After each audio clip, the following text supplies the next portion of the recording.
কয়েক পিস চিতল মাছ ছিল, এই চিতল মাছের ঝোল রান্না করছি।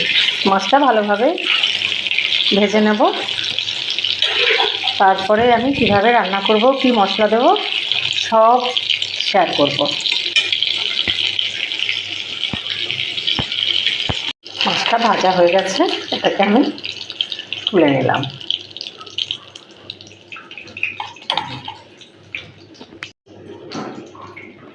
ঢালে যা সব আছে, এটাও আমি ভেজে নেব।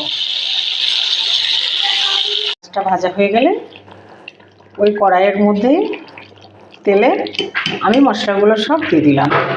হচ্ছে সব কাঁচা জিরে, কাঁচা ধনে, কাঁচা গোলমরিচ, পেঁয়াজ, রসুন, কাঁচা লঙ্কা, একটা শুকনো লঙ্কা, এই বাটা আমি ভালোভাবে বেটে নিয়ে আর ওই তেলের মধ্যে দিয়ে দিলাম। তাহলে সেই হয়ে গেলে ওর মধ্যে আমি জল দিয়ে দিলাম। জলটা ফুটে উঠলে মাছগুলো দিয়ে দিলাম, তার মধ্যে একটা টমেটো আমি দিয়েছি। মাছের কালারটা খুব সুন্দর হয়ে গেছে। উপর থেকে ভাজা গরম মশলা দিয়ে দিলাম। এবার আমি এটাকে নামিয়ে নেব।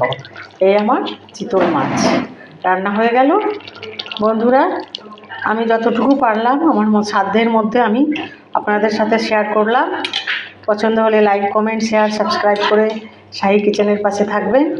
সকলে ভালো থাকবেন, সুস্থ থাকবেন।